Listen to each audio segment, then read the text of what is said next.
Welcome to A Lawyer's Guide to the Galaxy, a podcast about geek culture by lawyers, with your hosts, Ben Siders and Kirk Damman. Today's episode is brought to you by the Washington, D.C. Metropolitan Police Department, Division of Predictive Analytics, keeping you safer than you need to know. And welcome back to A Lawyer's Guide to the Galaxy with your host, Ben Siders. That's me, and the other guy is, as always, Kirk Damman. That's Kirk, as in the captain of the Enterprise.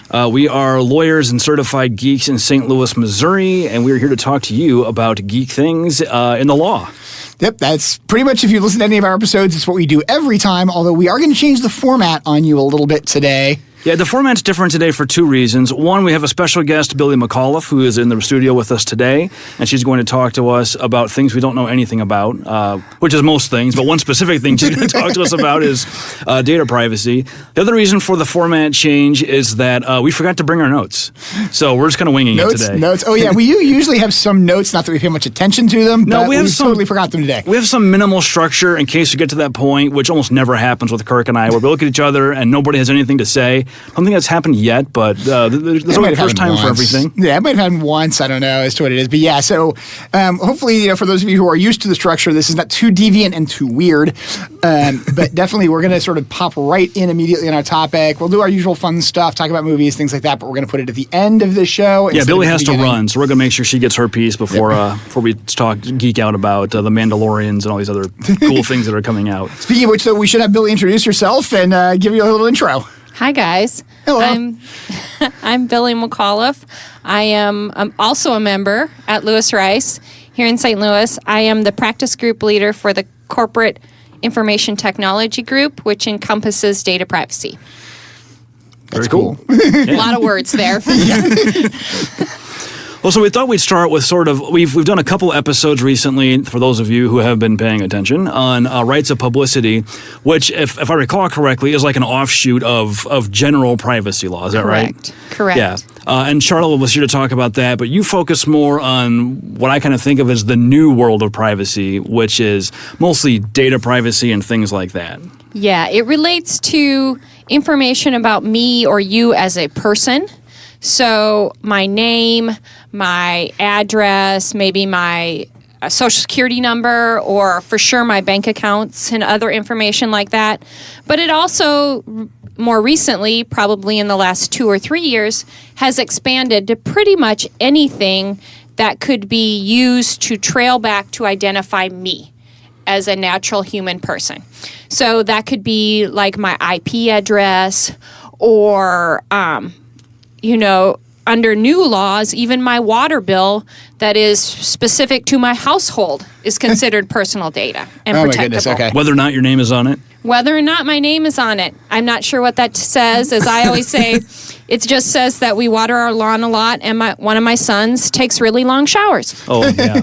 Yeah, so we have that problem emerging now, too. My daughter took a shower this morning before I did, and I got in. There was no hot water left. I don't think that's a new thing yet. We had to turn the water temperature up a year or so ago. My kids still take baths, but the problem with it is we have 2 bathtubs, one of which is the large one in the master bedroom that my daughter likes. Of course. And so that requires 3 times as much water. As the Then they do the back and forth thing to manufacture the tidal waves. She could just turn the whirlpool on, but she's decided that that's just scary. So.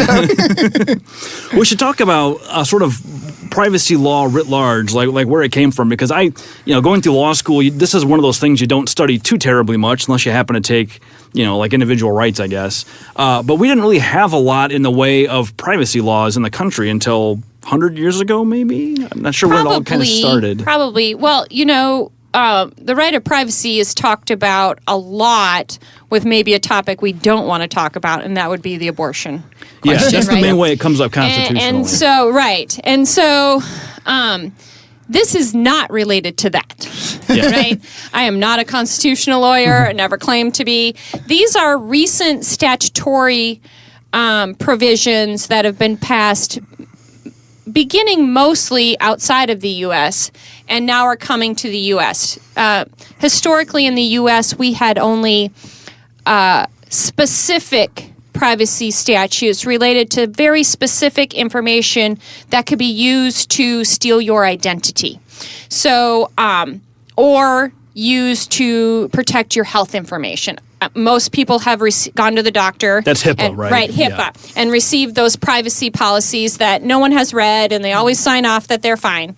Well, those laws were meant to protect your information related to your health situation. Those somewhat arose out of people discriminating against people with AIDS and other things like that. There were somewhat before that, but that's really where they took off. Another way in which those were kind of sold to people were your husband or your spouse couldn't have that information as a way of protecting abused spouses who might be in the hospital and wanting to get away from those people. And so those things have always been there or have been there for the last 20 years or so. Those are all federal laws, right? Those are federal laws. The states do have some laws. Those have really come out also about in the last 20 years, and those are identity theft kind of laws. And so they protect and give you only notice should information that could be used to steal your identity be stolen. So almost all of us got caught in either the Target security breach or the Equifax security breach or one of those. right? Marriott now is the one that just Marriott. happened, which I think everybody's caught in for what they're trying to say. Yeah. LinkedIn have one a couple years ago Anthem. too. Yeah, there's been a lot of them. There have been a number of them, a number of large ones. And so we've all gotten notice that says at some time in the recent past, someone took some of our data from our supposedly secure location. Supposedly being the important element word here. And they could have stolen your identity. So you probably want to monitor and call the credit reporting agencies to make sure no one's taken and gotten a credit card in your name and those type of things. In the last 2 or 3 years, there's been a fundamental change. And that has come based upon a major change that happened in the European community. And the EU passed in 2016 something called the General Data Protection Regulation. And this regulation has worldwide application because of a very broad jurisdictional provision in it, which I'm not going to bore you with. But basically, if you do business or want to do business in the EU and you are a wholly owned U.S.-based company, this law can apply to you because you're doing business. You've availed yourself of the European law because you're trying to work there, right? That does seem very broad. Like with the internet, who's not doing business, quote unquote, in Europe at this point, right? Well, that's probably true. But so what it says is that I, as an individual, have an inalienable right to control how my personal data is used. And so you have to tell me what you're going to do with it. And then you have to have a real reason to do that, right? You have to have what they call a legitimate purpose. And so it has fundamentally changed how people are using data collected from persons in the EU. So, for example, a normal business here in the U.S. might get your information because you wanted to buy a shirt from them. So you put your email address and your mailing address and your credit card information in there, and they get you get your sweater in response. And then they might use your email, because we've all gotten them, for marketing purposes, right? Well, under the new EU law, if you haven't given consent for that, you haven't directly said they could do that, for the most part, they can't. They have to tell you what they're going to do, and you have to consent to it. And when they tell you what you're going to do, I mean, when you say it has to be a legitimate purpose, I mean, marketing presumably is a legitimate purpose. I mean, they can say, I'm going to send you spam. That's still a legitimate purpose. But they have to like warn you ahead of time. Exactly. We're going to do this. And then don't you, I mean, if I recall, because we talked about this before, you have to be able to say, no, I don't want that. And they have to stop, right? Exactly. And it really, if you think of it more like an informed consent law, similar to informed consent you have to give before a doctor does surgery or provides some treatment, if you think of it in those terms, it kind of starts to make sense. Because obviously my email is a viable interest of mine, right? Mm-hmm. I don't want everyone and every company sending me crap in my email. It already takes me like 2 hours to go through all that crap, right? Yeah. So I don't want 2 more hours wasted deleting crap. But Billy, there's very urgent messages you need to have about products that you desperately need. Yes. Free before Christmas shipping. If only you read your email, you'd know. You know my Nigerian uncle really needs a business partner. Exactly. And so that's the largest portion of this new regulation. It also added something very unique in that individuals have rights with regards to their data. So I've given you this data to buy my sweater, right? I'm giving my address and my name and my email address. Under this new regulation, I can call you up and say, yeah, you're done. I've already gotten my sweater. Delete my information. I don't want you to have it anymore. Mm-hmm. And you as a business would have to do that within a month. This is the right to be forgotten. The right to be forgotten. Exactly. There are other rights, like if you incorrectly put my email address or incorrectly put my name, I could get you to fix it. There are certain dispute resolution provisions and rights with regards to that. But really, the right to be forgotten is probably the most monumental. Yeah, I mean, the thing that I think is sort of so interesting about this, and again, I think it's time, I'm going to diverge into science fiction here and into some other areas of it. We've had to deal with the idea of sort of violations of privacy. We talk about the fact that regulation of it, particularly for like digital data, I think that's relatively new. But like things that I think we all learned about in law school, there's certain things the police can't use for evidence. For example, I remember, they can't come and look in your window. There's an idea, sort of an expectation of privacy. I think, when you're in law school, you get the famous case of when they go through your trash. Yep. Yes. And the sort of, things along those lines. We've always had this idea that sort of like we should have the ability to do things in private.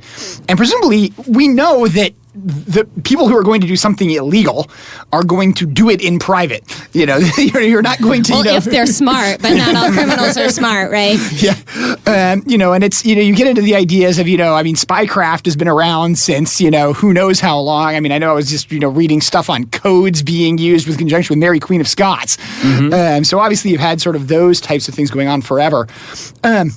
But what we're really seeing now is this idea that sort of says, not only is it that you can't spy on me, you can't sort of get this information from me, in the event that you do get this information voluntarily by me, you have to make it go away. Yeah, I can stop you. Yeah, and it's kind of weird because we look at it and say, hey, if I saw somebody, doing something illegal in their house, I can't exactly forget that memory.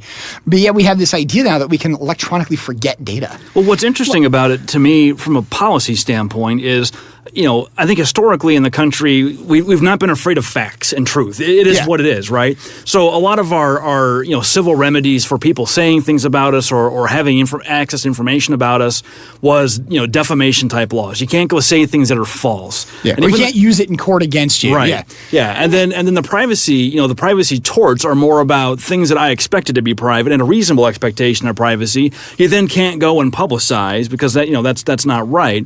But now as much as the paparazzi would like those laws to go away. Yeah. But even then, like if they're in public, they can climb public trees, if they can photograph you inside your property. It's publicly accessible, quote unquote information. I worry about that with like drones too. Like we're going to be running out of privacy spaces. But now we see, we're seeing factual information or things that actually are, actual data about us is now being misused to, like the HIPAA is a good example where people who had AIDS or if you just have like a mental illness, people can use that to discriminate in employment or in providing services. And then we're seeing after the Cambridge thing and the way that, that our online profiles are being used and manipulated to control us. I think the interest in the public policy reasons for why we're so concerned about this are shifting as we get more and more AI and like bot type things. In fact, I just saw this morning, California has an anti-bot legislation. Have you guys seen this? No, I haven't. Yeah, you were just telling me about that. We were talking about it this morning. I haven't got a chance to read it yet, but I think they either have proposed or passed a law that will require consumers to be notified if they're communicating with a bot online and not a real person. Yeah. I just assume it is. That's one of the things I think is interesting about privacy is actually like when all this stuff came out about Facebook and their idea they're using this profile. Yeah. One of the things that stunned me is that people didn't realize that this profile existed. I just I hadn't seen it, but I assumed they were making one. I assumed that. I used to work in IT, so I know what data is out there. I just assume they've got all kinds of stuff. Yeah. Yeah, and I think the Cambridge Analytics thing was the catalyst for most of the most recent change here in the U.S., right? People were and Facebook, people were very upset. Like you said, they didn't realize, or I think it's more they didn't even think about it. Yeah. I don't think they're, it's not so much uninformed as purposefully uninformed. We still want the convenience of being able to go online and get a sweater and have it delivered tomorrow. Yeah.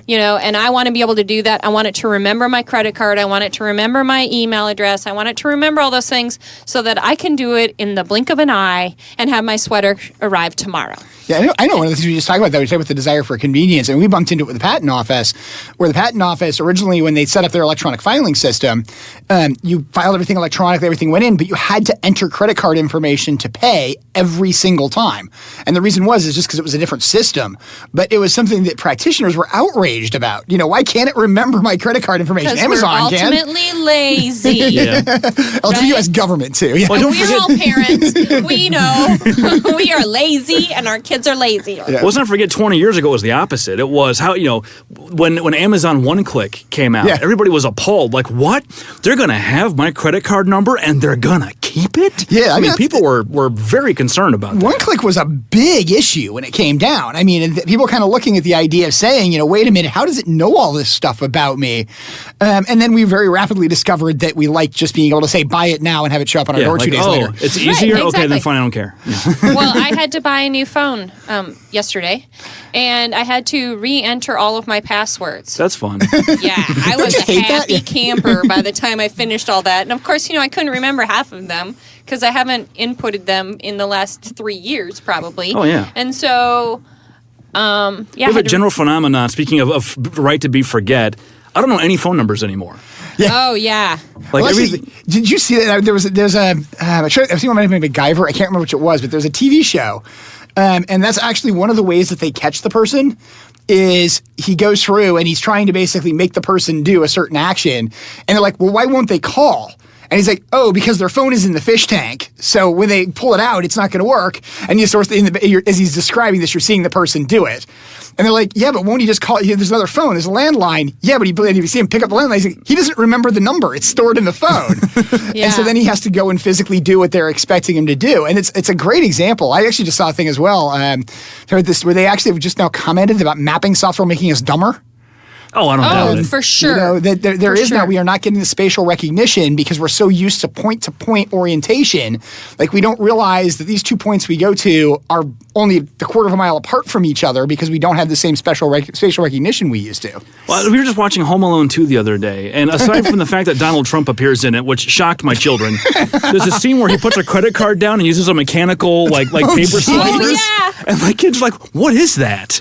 I'm like, that's how we had credit cards work before there was the internet. And they were like, there was a time before the internet? Like, you 2 years ago, we went to Denver, and in the, mall area on, I can't remember the street, but there was a payphone, an old payphone that took coins, And my kids were like, you put coins in there? I'm like, yeah.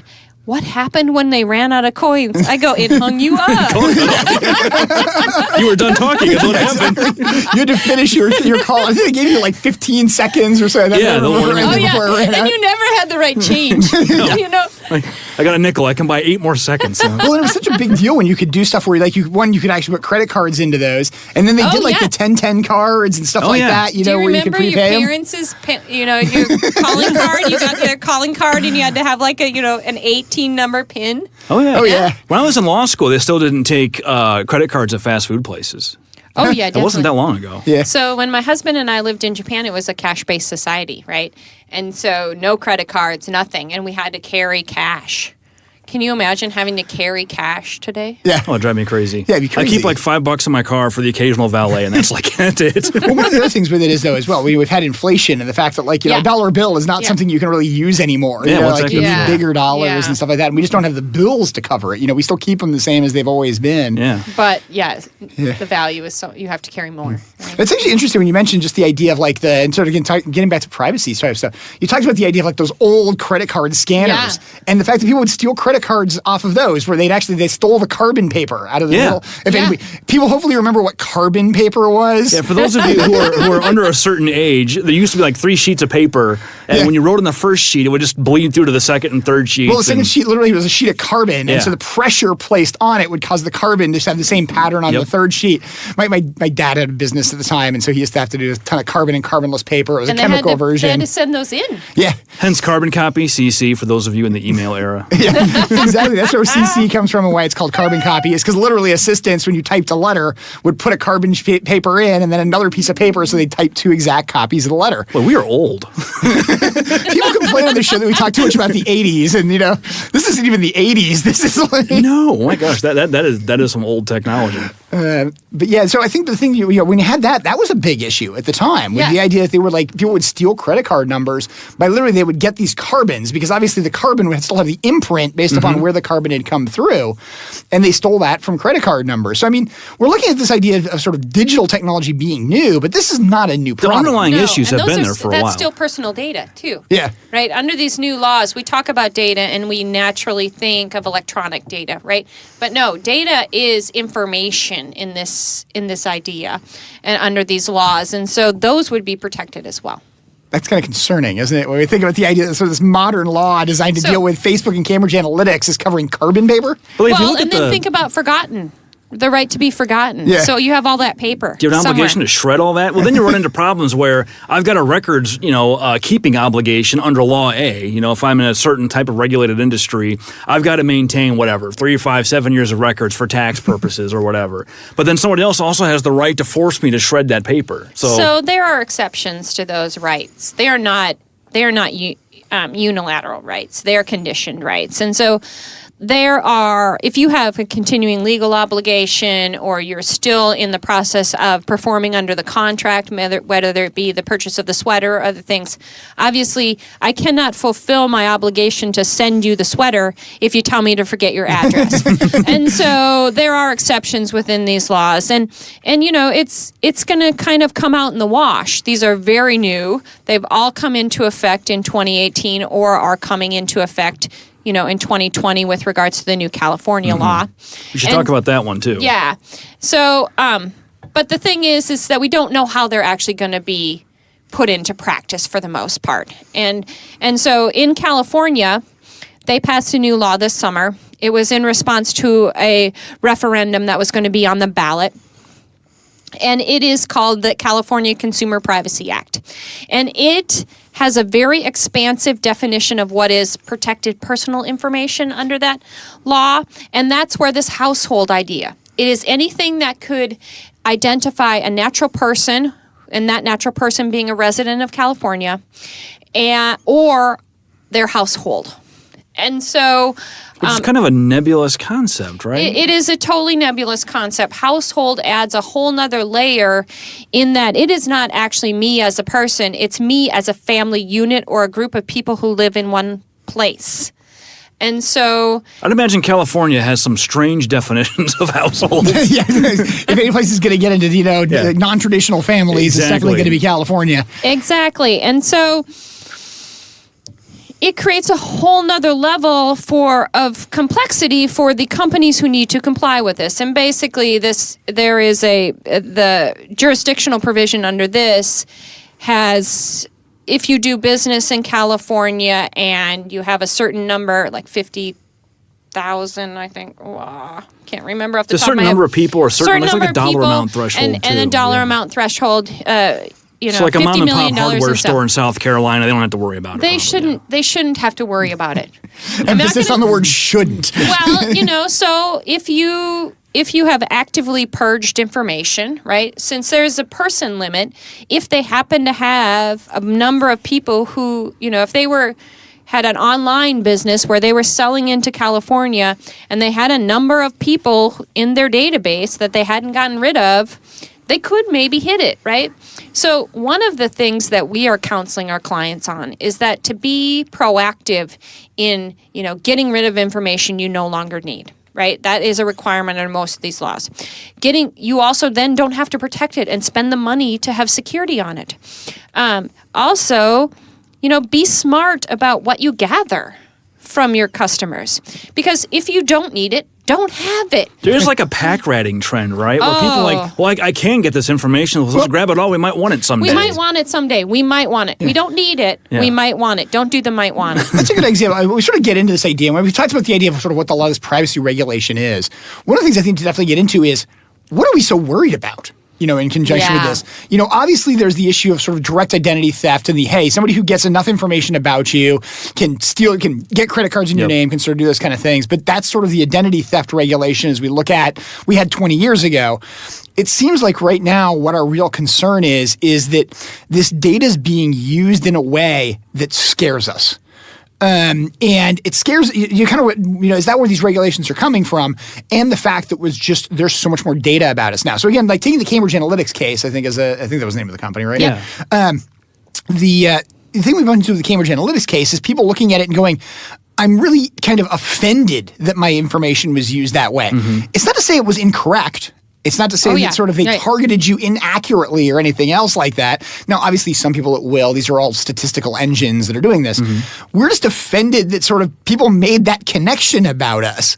And are we worried? Well, we made the connection and we were stupid enough to believe it, right? That's the other part. We are, if you look at the uses of that information in terms of, the elections, right? Mm-hmm. All the dog whistle politics, that worked. Right? And it worked because we had all this data about all these people and we could target, not me personally, the Russians. Or was it Facebook? Right. The royal we. The Mandalorian candidate. The czarist we, maybe. The Manchurian candidate is in here. Or maybe it's the Mandalorian candidate. The Mandalorian candidate. So whoever this was, they were upset. We're upset that we were pretty much stupid enough to fall for it, right? That ultimately is where a lot of this has come from.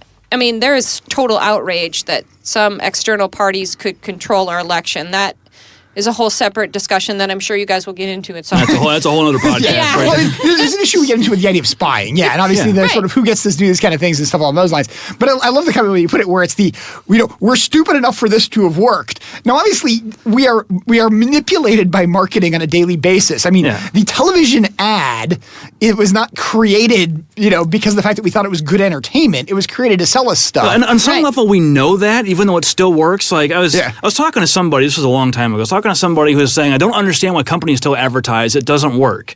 I said, well, along those lines, I'm really hungry. Let's go to the vending machine. What candy bar should I get? And they said, get a Snickers, of course. Like, why? It satisfies. Why? Because you watched the commercial. That's why you think that. If you ever want the answer to the question of whether TV marketing works, ask your 4-year-old what they want for their birthday. It will be whatever was the most recent commercial on that horrible TV show you let them watch for 5 minutes, right? It will be some, pillow pet or something that you have. Right, exactly. Hatchimals. Yeah, we got 3 of those in our house. Yeah, it is amazing. And, they only want the sugary cereals because that was the commercial they saw, right? Mm-hmm. And so it was a really eye-opening experience for me when my children were 4 or 5 and actually started watching commercial TV. And just sort of the fact that how readily they could be manipulated. Oh, astonishing. And still to this day are manipulated because, of course, we have a million Fortnite costumes. Oh, yeah. Something we've gone to a little bit on this show. Yeah. Because none of us play Fortnite, which is sort of this amusing thing. We haven't gotten into that much. Yeah, my kids haven't gotten into that one. Well, in addition to sort of the subtle manipulation of marketing and advertising, there's also the potential for direct misuse. And Kirk, I think I told you about this. So one of the data breaches, 10 years ago, was a LinkedIn or a Yahoo or something where a bunch of plain text passwords got out. And that's it. It was just a login and a password for like a Yahoo email. I don't know if it was Yahoo or not, but ancient history, old news. And then earlier this year, I got an email at my personal email address, which I never use for anything and haven't for 10 years. And the subject of the email was that old password. So it immediately had my attention that my password was in the subject matter. And the body was basically an attempt to blackmail me into paying this person, $3,000 in Bitcoin under some threat that he had video of me doing unsavory things from my webcam. I didn't have a webcam. So I knew this was nonsense, but you can imagine people who are not paying attention attention, have something to hide. It'd be like, oh no, I gotta go. Grandmas, Yeah. you know. But again, the fascinating thing with that is it's this nature of something to hide. He's arguing, hey, I have webcam of you doing something in the privacy of your house, which you don't want to be made public. Why are we so worried? Well, I told him to go ahead and release it. I told him I'm an adult film model, so help my career. You showed your response, which was pretty darn hilarious. Which he of course ignored, but You were hoping it was coming out, weren't you? You wanted all those dings on your profile. But it's so much of it comes down to this, is what we're worried about here. I mean, this is not, sort of umbrella corporation, that's going to go out and, turn us all into Resident Evil zombies. What are we worried about being done with this information? I mean, why are we worried essentially in some respects about being blackmailed by a company to buy their product? like some of it's just basic consumer protection stuff where, we're all pretty smart people, as are all of our listeners, so none of them are going to get taken in. But you all know people who will get suckered in by stuff like this, and, ransomware attacks, things like that, or even the Cambridge thing. We are being manipulated constantly, and not everybody, we're not even alert for it all the time. No, and I mean, the identity theft thing is real. Yeah, that's just unquestionably real. And I think a lot of that is the idea that they're getting a digital identity of you. I mean, we've seen this, science fiction shows have played around with the idea of digital identity. Somebody steals the communicator from one of the Star Trek, Babylon 5, name your favorite sci-fi thing, and becomes them for a while and impersonates them and causes all sorts of trouble. Well, they also have the shifting capability. we have shapeshifters. We've had that kind of stuff, It's not like that's not been out there as to what it is. Yeah. And obviously there's that idea of sort of the nefarious purpose.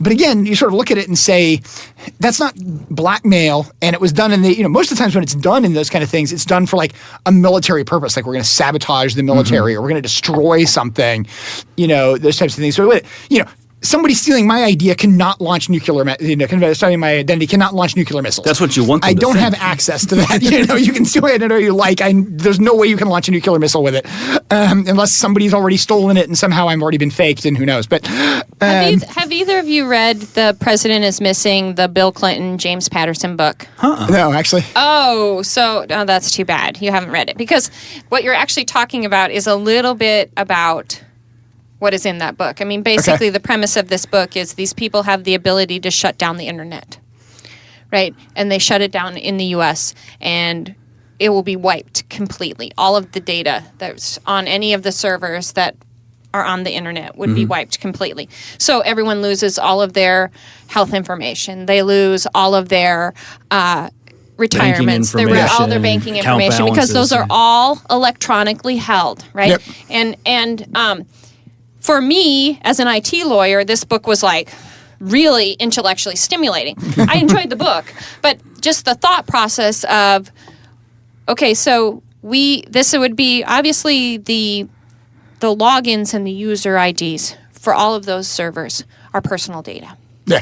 And so someone has found a way to gather all of the information that's out there and trigger each of these servers and each of these, components and software applications, blah, blah, blah, blah, blah. Some way, if they could gather all that information and shut us down, we would be dark, right? Yeah. We would have nothing. Well, New York blackout shut down Wall Street just because they had no power. Right, and we no longer know how to be hunter-gatherers, right? I mean, let's be honest. No, my neighbor's a Marine, so if the apocalypse happens, I'm moving in with him. Survival of the fittest. I am not the fittest. I will not survive. No, right? I will be passing through the digestive system of wolves. That's exactly right. I would, if I don't know how to use the electric start on the fireplace, we don't have heat. But we watch a lot of Naked and Afraid, so I like to think I at least know how to start a fire. But You're not watching it for that. No. I know in theory how to start a fire. I did it once in Scouts without a match. I did it. See, again, survival of the fittest. I am not fit, and I will not survive. And so there is a sense that gathering all this information could conceivably have catastrophic effect. And that was really while I was reading this book, was me as the geeky information technology lawyer was thinking, one of the fears with gathering all of this personal data and not having control over who has it is that whether it be us as a country or North America or just me personally, someone could shut me down and make my life miserable. And whether that's, why would someone pick a small town lawyer in the middle of the Midwest? I don't know. But I think we all have that slight fear in the back of our mind that people could, for some reason, try to target us and use this information that I have so easily put out into the atmosphere and use it to hurt me. I think there's also concerns, in addition to private actors maliciously doing stuff, there's always the fear, it's a sort of a libertarian thing, but of the state, using this information in an improper way, like predictive policing and things like that. Yeah. Which we talked about Minority Report the other day, something like that, where you can use data and statistics to identify, high crime areas or high probability individuals. Someone who's maybe gonna you commit a monitor crime. them more closely. And then again this morning, I was kind of doing a little research for the episode, and there was somebody talking about how scientists are working on a way to directly scan brainwaves that based on the EM signals your brain gives off, you can estimate what people are thinking about.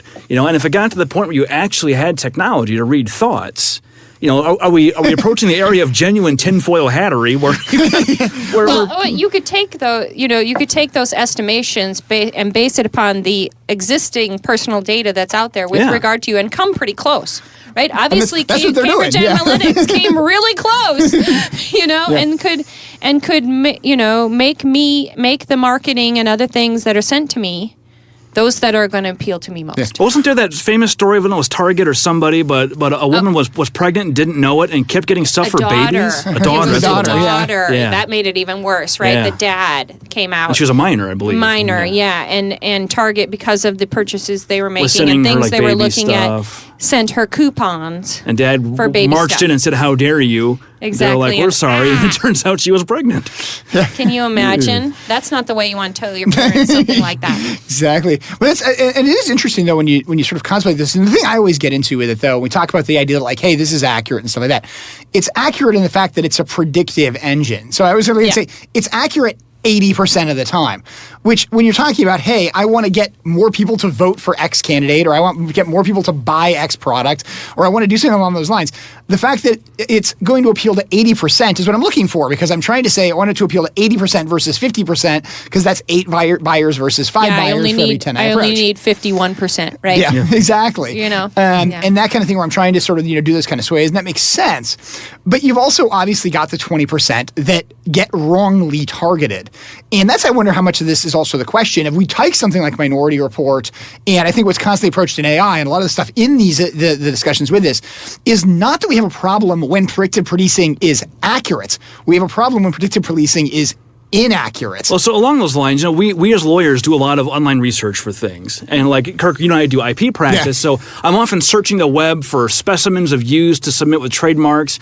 And so I'm looking for specific goods and examples of things. And so my browsing history gets polluted with stuff I have no personal interest in. But since my Chrome is shared, I have the same settings everywhere, I get home and log in and I get advertisements for things that I've been searching for today so I get advertisements for dental implants. I don't need dental implants. And I'm like, you see those things and you're like, oh yeah, because I was, okay. So I've learned log out of the browser before I do that to avoid screwing up my history. But then I think, maybe I don't care. Maybe I want it to be as confusing and useless as possible. But then every once in a while I'll get an ad like on Facebook and I'll see it and I'll think, what have I done in the last month to make anybody think I would be interested in this? Well, the other part of the, incorrect thing is that, we take a lot of pride in the fact that we make educated decisions, right? And so the idea that they get it right most of the time kind of puts a nick into that assumption because, maybe I didn't make that much of an educated guess. I just went on what I always do, right? And so it kind of takes a hit on our pride as to, I was not making this really educated, informed decision. I was just doing what I always do, right? Yeah. I might as well just go drink some beer instead of researching that online, right? That sounds good too. I like that idea. Yeah. That's what we should be doing now instead. But there is a pride aspect to it. There is you also don't want anyone to steal you. You think of yourself as this individual who is, all your history and your makeup and all of this, and I'm nothing like anyone else. But you know what? It appears as though I'm a lot like a bunch of other people who got the exact same information. What I do think is interesting, though, and I comment about that. So I actually, very early on, I got to do some patent work involving a lot of some of the early tracking systems that use cookies and things like that. And a lot of the way they used to actually do a lot of the advertising is you were essentially assigned a number that came to your cookie file, and that's how they identified you. And obviously, if you cleared your cookie file out, it deleted the number, and they sort of had to reset the whole things with it. But when I learned all this, one of the things I used to do, and I did it every so often for fun, I'd go in and I wouldn't delete my cookie file, but I'd change the number. Just to see what I got, because obviously now it's identifying me as a different person. Yeah. And I did this 3 or 4 times, and it was just kind of amusing to see what I get until I picked somebody whose tastes were something I definitely did not want to be receiving. At which time I decided this was probably a bad idea and stopped doing it. So, you both know I'm the mother of triplets, and so our last name is McAuliffe. My triplets were born in 2006. They're actually, and I have boy, girl triplets. Okay. There is actually another set of McAuliffe triplets born in the St. Louis area in 2006 that are boy, girl triplets. And, talking about Minority Report and all these other things, right? Those are some pretty big triggers, right? Yeah. Yeah. How many can there be? Yeah, Right. There's not that many triplets born every year. So, let's say... And to make it even funnier, the dad of this set of triplets, he's a lawyer. So, you take that, well, what if they had done this crime, right? Or they were ready to commit this crime. And you go, well, we're looking for a woman who has triplets, who has, boy, girl triplets born in 2006. There's a lawyer in the family. Lawyer in the family. They could easily come hit me instead of, this other mother of triplets, right? And my poor daughter, she's got the same birthday as me. She's going to have a lifetime of explaining that to people. Yeah. I got 2 Siders down with the same birthday. What's the chances of that? Well, it's actually not that uncommon. Yeah. I have a girlfriend who is the second wife of a gentleman, and her first wife was named Anne, and her name is Anne. She has an E, so she's always like, does it have an E? I'm starting to get into, the Henry VIII I am. That's making Monty Python jokes here. But yeah, it's interesting when we talk about that kind of thing, and the concept I like of the sort of individuality and that this harms our pride. How much of this is our privacy is literally we want these things to be private because we don't want it to be pointed out that we're more predictable than we think we are. Exactly. I think there's a huge component of that. We're upset because our pride got hit and it didn't seem to be too hard. Yeah, and it's really kind of stunning. Now, admittedly, we've got 2,000 years of learning how to do this. Yeah. I think you've also got a lot of just Ron Swansons out there who their pride's not taking a hit. They just stubbornly insist, I don't want people to know stuff about me because I don't. And that's all the reason I need. Oh, yeah. I find really, you have techies are one of 2 ways. They're either that. Right? Mm-hmm. I don't let any of my stuff out. I've covered up every camera that might be. I don't have my camera on my phone. All of those things. Or they're just like, I know it's out there. I can't control it. I just got to live with it and let it go. Yep. You don't have. It's usually one or the other. Well, there was an interesting case involving an actual use of law enforcement and sort of big data. This was in 2009, right when my first year at the firm. A guy was a warrant was issued for the arrest of some guy in the United States based on drug trafficking charges, marijuana, stuff like that. And so he fled to Canada. And the only information the police had about him, besides his name, is that he played some sort of Warlocks and Witches video game. Well, they quickly figured out it was World of Warcraft. And so on a lark, the police subpoenaed Blizzard and said, do you have any login information for anybody matching this name? And about 4 months later, Blizzard's like, yeah, he logs in every day from Canada. Here's the address of the account, because, of course, you got to give an address for the bill and that kind of stuff. And so they contacted the Canadian law enforcement people who found him, arrested him, and sent him back to the United States because he was playing Warcraft all the time. Hilarious. Yeah. Well, and the other one I think is interesting. We talk about the sort of the predictive engines. And I remember this because we did this class when I was in law school. This case when I was in law school. They actually had a case. It was a paternity suit. We did it in torts, interesting enough, and sort of related to evidence. And we were studying standard of proof and what does it mean to be sort of the level of standard of proof. And what you found out is that according to the DNA test, this guy was the father but the DNA tests are 99% accurate. And the question with it is does that meet standard of proof? And the answer to it is probably for virtually every level of standard of proof. Mm-hmm. Then, as the case pointed out, however, he was medically sterile. So it couldn't have been him. So it couldn't have been him.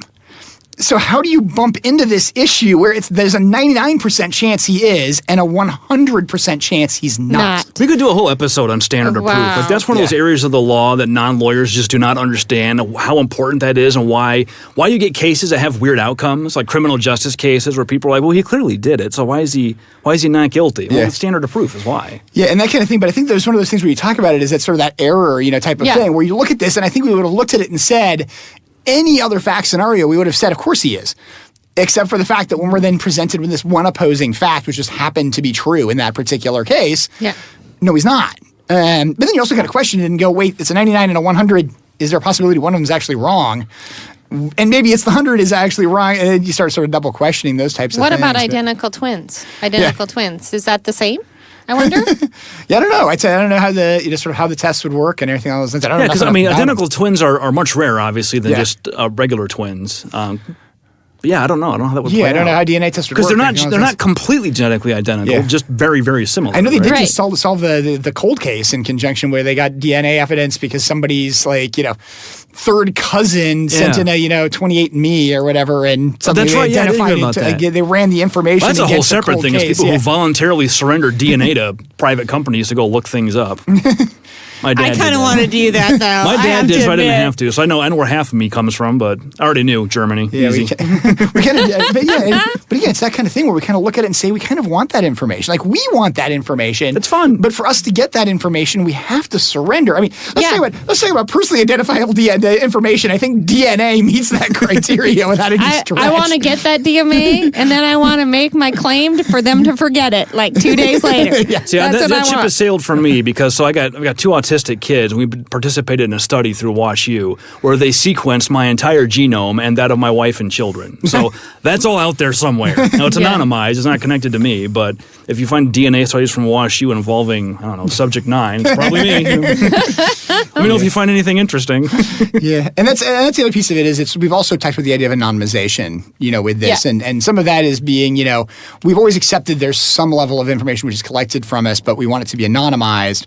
Now we're saying it doesn't anonymization isn't enough. It's got to be destroyed. It's got to be removed. Well, and people, I think, have a false sense of anonymity online, too. And we've done subpoenas before to track people down who are posting stuff or doing things, and they think they're hidden behind their ISPs and their IP numbers. But if you know what you're doing, it takes about a month, and you can get through all that and find stuff. Now, there's ways around that, too. You can get VPNs and bounce stuff off of Europe. But your casual internet user. I don't know anything about that bouncing stuff off other countries. I have no idea why we get to watch, Now we're getting into girl with dragon tattoo.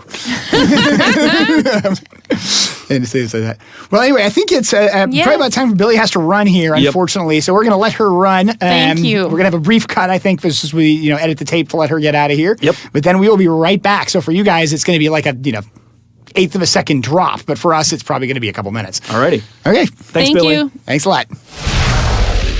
Okay, and we're back. This you guys don't realize it, but literally hours went by. Yeah, it's like 3. No, it's not. No, it not. took It was like a couple minutes. Okay, so it was great having Billie on, and now we're going to talk about general geek stuff. I don't have any case updates. I was going to look up some of the cases we've been following, but didn't have time. So I thought we'd talk about some. And we're still operating without notes. We weren't able to go get them in the break. Yeah. Well, so one of the things we haven't talked about The Mandalorian yet, which is the new Star Wars live-action TV show. Yep.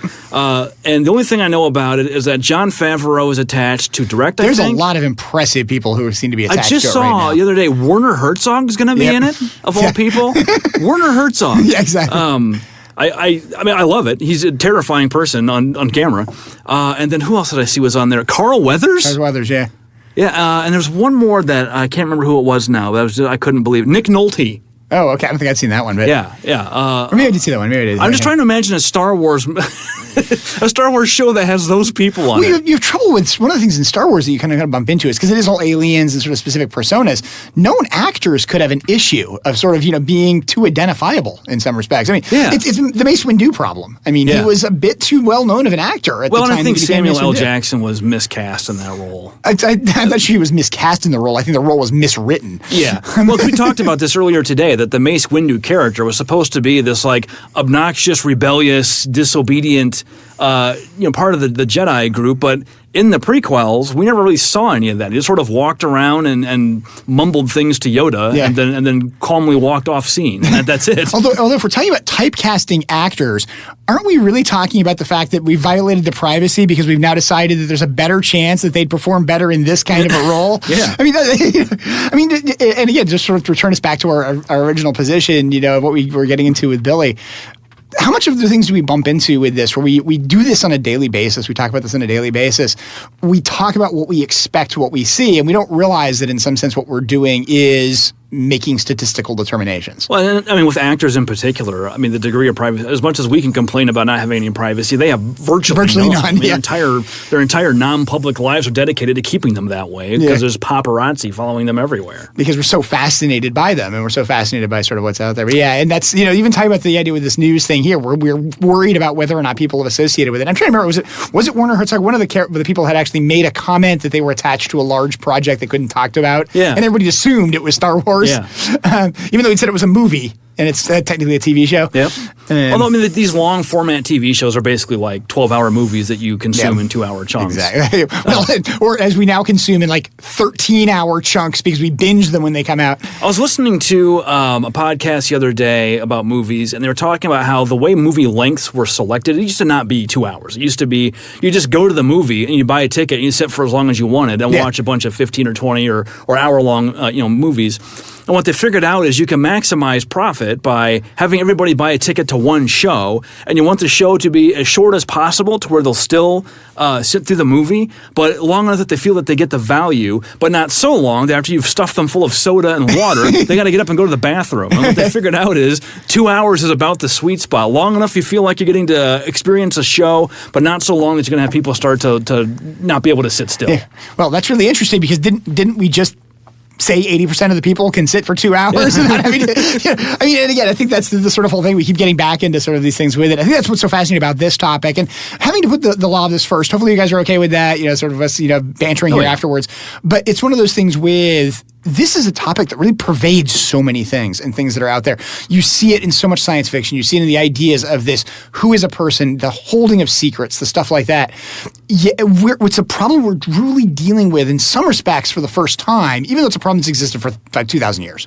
Yeah, like I said earlier, the policy issues are it's going to be more and more interesting because it's not clear to me where this is going. It's clear to me from a legal perspective that we're marching towards a comprehensive federal overarching regulatory scheme at some point, because until now we've just sort of picked off specific areas like health or finance or like COPPA, the Children's Privacy Act. Yep. And this is sort of typical federal government stuff where we just find one specific problem, solve that one narrow problem, and that's it. And then don't go do anything that's more broadly drafted to cover a comprehensive regulatory scheme the way Europe has.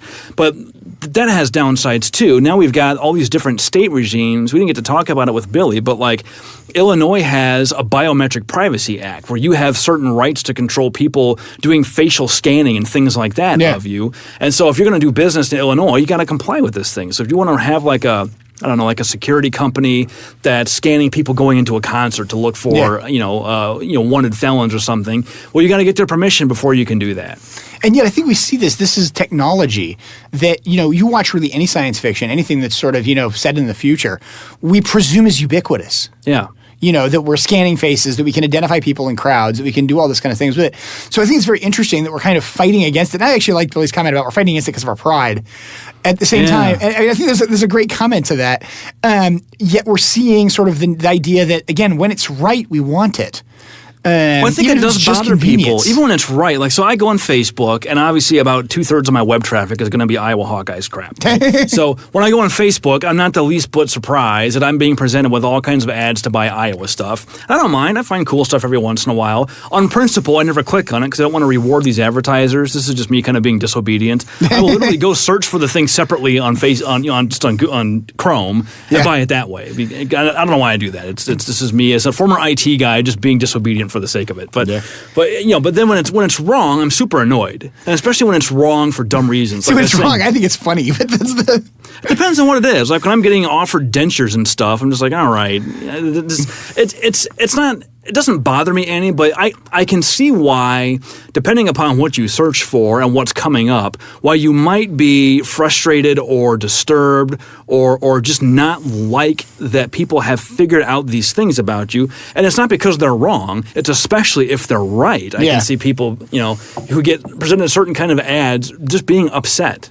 Yeah, and it makes some sense with it. And again, I think it's as soon as you put anything out there as opinions, you bump into all these kind of issues as to what it is. And this is a bigger issue than we can get into in this show. Obviously, I mean, there's all sorts of issues. We touched on constitutional issues. We touched on other issues here. But I think a lot of the point of this issue is to point out to really point out the fact that, like, privacy and privacy laws is something which is actually very pervasive and is so part of our culture and our even geek culture, sort of that comes into it, that we have to deal with it on a daily basis. We don't necessarily realize it. We don't realize we're interacting with these things. I mean, you guys listening to this, in the course of doing that, I mean, if you download this podcast from one of the podcast sites, they're probably suggesting other podcasts because of downloading this. Yeah, I mean, we have access to data analytics through, who do we use? SoundCloud? Yeah, whichever one. They don't give us a lot of details, but you get to see how many downloads there are, what countries they're from, which episodes get listened to. I mean, you guys know all this just from us talking about it on the show. And there's a lot of information out there. Yeah, and just readily available information.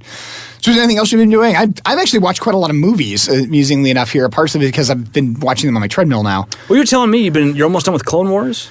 So I made it through the first season of Clone Wars. I've been doing that in conjunction with my son. He really wanted to watch it.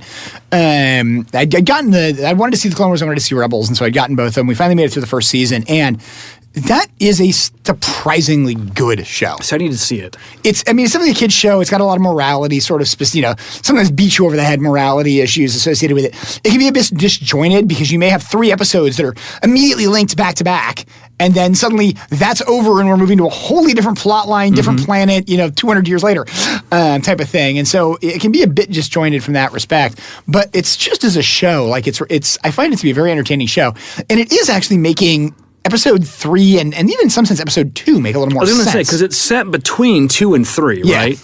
And I was going to ask you, does it change your read on Episode 3? I haven't seen a lot of it yet. What I really see that I think is nice is it does make Anakin a more interesting character. We got more room to let him grow and breathe a little bit. It also, though I'm not sure Anakin of Episode 3 fits the Anakin we're seeing right now, who's, playfully disobedient. But I also think what's cool about it is he does have a Padawan in Clone Wars, and the interaction of him trying to be a teacher, and his Padawan pushes him. There's a couple things where it's, but you're disobedient, why shouldn't I be? And it's because do as I say, not as I do. Yeah. I've wondered if maybe that's one of the ways that the prequels didn't work, is that it's essentially a character study of one character who we're introduced to in Episode 1, but an hour into the movie. So we only get 1 hour to get to know him, and he's just kind of on the side of the action because he's a little kid. And then by Episode 2, he's 10 years older and a completely different character, and by then he's a jerk. Yeah. And so we don't really like him that much, and he just does a bunch of terrible things, and we kind of miss that key growing up part where the character actually develops. He's trained, and he develops his friendship with Obi-Wan. None of that's really in there. And so I wonder if maybe the kind of story that George Lucas wanted to tell in the prequels was just a bad fit for a film trilogy and would be a much better fit if done now in the sort of serialized saga format that we have in streaming. Yeah. It'd be really interesting to see what it would look like if Lucas did, instead of 1, 2, and 3, a season 1, season 2, and season 3, where he had 12 hours to develop these characters and tell a story, and then you can do an entire episode that's just a pod race. Yeah. And that's just the point of that one episode. And it doesn't take up 45 minutes of a movie where it's mostly superfluous. Yeah. And it is interesting. Maybe that's part of the reason for The Mandalorian. I mean, maybe we're going to see be. it. That's an interesting story. I think a lot of people are fascinated by the Mandalorian story by Boba Fett. And, what are we going to see? Are we going to see the idea that, hey, this can really fully develop a character in a way that movies just can't? Are we even seeing stuff go that way? It is interesting. The other big movie I watched in this, and it's a movie I've wanted to see for a long time, was Prometheus.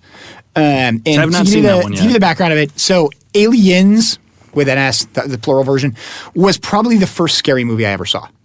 I think it's safe to say that as to what it is. Yep. And even it's a science fiction scary movie. It's not a true horror movie, but I think without any question, both Alien and Aliens are in some sense horror movies. Yeah, Alien is like a suspense horror movie. Aliens is like an movie. action horror movie. Yeah, and stuff like that. So it was one of those, and it did profoundly scare me as a child. Like, I found it terrible, but it was also part of the reason I was drawn to it. I loved the universe. I love the concept of what it is. Partially, I've also since discovered I happen to like both Ridley Scott and James Cameron as directors. I like other things that they've done. I like the way they prepare movies. So I was actually very excited about seeing Prometheus, and it's one of those I just hadn't had a chance to see it. Prometheus was Ridley Scott. Was it? Okay. So Ridley Scott did Alien, the first one, and then James Cameron did Aliens. Okay, I always get them swapped. Yeah. And that's where you sort of get Aliens as more the action movie. James Cameron's known for that. It makes Ridley sense. Scott's known for the sort of dark, somewhat horror type movies. But the thing that I really want to see with Prometheus is I love the concept of let's have some of the backstory, because Alien does kind of start with a few assumptions, like the fact that they knew to send this ship there, that there was something there for them to find. Those things, and that's what Prometheus tries to tell. My comments for people if you've seen Prometheus, and I'm going to give a little bit of it away, so if you don't want any spoilers, stop listening now. But the story of Prometheus is obviously sort of why does Alien happen, the singular alien happen. Aliens happens because of Alien, so it's one of those that you can sort of follow We should say, I assume most people have seen Alien, but if you've forgotten, it starts out where they find the pilot in the crashed ship, right? Yeah, they go down and they find this I think it's a mining crew. I was trying to remember exactly what they're supposed to be doing. Yeah, I forget Goes too. and they find this wrecked alien ship, which has the alien eggs on board. You have a face hugger jump out, attach itself to Kane, one of the members of the crew. They bring Kane back in. Once the face hugger comes off him, you have the chest burster. They are then hunting through the ship for the chest burster, not realizing it's growing. And as the alien kills and grows, and one of the big things I think you bumped into in the Alien, and it's hard to do now. It's kind of like not knowing who Luke's father is. Yeah. You bump into when Alien originally came out, nobody knew what the alien was. And so you had this issue of, the face hugger is the alien. Oh, no, wait, the chest burster is the alien. Oh, no, wait, even that's not, you had this idea that like what they're hunting for changed, and that was a real aspect of what made the movie scary. I didn't even get that because I saw Aliens first, so I'd seen the sort of whole pattern of the story of what it is, this whole life cycle. But the thing that was the question is, why did they know that these eggs were there? Why did they get sent? You get the idea that it was done on purpose to bring the alien back, but why was it? Prometheus goes into a bit of the idea of how they knew they were there and why they thought they were there, and also why they thought what they thought about them, which was actually one of, I think, the best things of Prometheus. What I will tell you about it, it's a beautiful movie. Like, if you like the H.R. Geiger, sort of appearance, the looks as to what it is, the sets are incredible. It's very good. It's very cool to see the bridge of the ship in Alien, the way it's supposed to be working, which is kind of done as like a hologram type thing, but it's one of those where it's a really cool movie. The big problem with it is it has some just utterly gaping plot holes that you almost just laugh at. And the one example I gave, and again, I'm going to give a little bit of the movie away, there's a scene in it where you find out, hey, the woman who's sort of the head by the corporation, or whatever you want to say, I would have thought she was the captain, except you're very expressly told she's not the captain. She's kind of like the admiral that's like on board with the captain. You find she lives in this life pod on board the ship because she wants to take no risks. And she owns this gigantic robotic surgery machine that can do any kind of surgery. They talk about how wonderful this machine is and all the amazing things it can do. She owns this because she wants to take no risks. She wants to make sure everything is accounted for. Needless to say, there's later on in the scene when one of the characters needs to try to remove what is effectively a prototype chest burster and knows that that's what it is, goes to have themselves operate on the machine. Well, it's a woman who goes, and she puts in the procedure I need performed as a cesarean section. Logical way to get rid of essentially a chest burster. The machine then responds with, I'm programmed only for male anatomy. Doesn't make any sense. Which you look at and you're like, wait a minute, the woman who bought this was prepared for every eventuality, and she bought a machine that won't work on herself? That's like when the EU sent that Mars rover and forgot to convert from metric to... This is worse. I mean, this is literally the fact that, I bought a machine that doesn't work for me so that I'm prepared by having it. And the thing about it is, what really sort of bothered me about that particular scene is she then overrides it, figures out a way to get around it to get at the chest burster. So it doesn't matter. The problem you get with it is it didn't matter. So what's the point of putting that in the writing in the first place? Yeah, and that was the thing is you had those kind of things in the writing that was just like, that was so unnecessary and sort of so distracting because of what it was, where you're like, wait a minute, like that didn't work. And that's just one example. There were 3 or 4 more examples that were kind of like that. So that's where movies fail for me, is when they set up my expectations for what's going to happen, and then they play with those expectations in a way that, if in a way that's unexpected but still makes sense and is interesting, it's a fun movie. Yeah. If it's a way that you're like, I don't get it, that's dumb. Why are we doing that? I don't understand the motivations of the characters or why things are working. It just takes me out of the film. Well, and particularly with this one, what you bumped into things like how the alien worked. Like, how how the alien's supposed to work because you know the basic life cycle of the alien. They played around with that in conjunction with this. Like, there's a different sort of alien life cycle. The problem with it is the alien life cycle didn't necessarily make any sense. And that's kind of the same thing you were bumping into. Is it's like, wait a minute, is this supposed to happen? Is this not supposed to happen? And, and I think he was trying to get at that same initial horror type thing of Alien, but it just didn't work. All right. So anyway, that's what I've been, primarily watching. It is a movie if you're into the Aliens sort of series. And so, and again, I liked all the Alien movies. I have to sort of freely admit it. I actually liked AVP. Alien 3 needed some work. There's some other ones that needed some work. But, it's one of those where if you happen to like that style of movie as to what it is, it's fun to watch just because you recognize it. Like, that's the thing that's kind of cool about it. It's kind of fun to revisit these universes sometimes. And that was fun to see. And I know there's another one coming. I believe there's another sort of, what's supposed to be the sequel to Prometheus. It's either coming or it's out, which is going to sort of continue the story of Prometheus, which could also be an interesting thing to see. Very good. All right, cool. Well, we got to wrap it up here. So there's the music, and it is time to go. I guess first, next time, we're looking at something on video games or something on music, and at some point we're going to tackle net neutrality. We haven't really figured out what order to do any of that stuff in, but it's all coming. We primarily wanted to get these 2 guests on. We wanted to get them in together because of sort of the relationship between what they're talking about. Yeah, there is some reason to the rhyme here, or some rhyme to the reason, one of the two. All right, well, so if you want to, I don't have my sheet in front of me, so we're going to have to wing it. So if you want to subscribe to the podcast, we are on SoundCloud, we are on iTunes, all the platforms, Podbean. And you can find the podcast on Twitter at LGGPod. Our email is lggpodcast@gmail.com, I'm pretty sure. I'm on Twitter at Benjamin Siders. Someone's stolen our identity. Kirk is at KirkDMN. If you like what you hear, give us a review. The reviews help people find us and help us expand the audience and bring in more listeners. And I think that's it. That's our usual spiel. Lauren, play us out. The views expressed by the participants of this program are their own and do not represent the views of, nor are they endorsed by Lewis Rice LLC, its officers, directors, employees, agents, representatives, shareholders, and subsidiaries. None of the content should be considered legal advice. As always, consult a lawyer.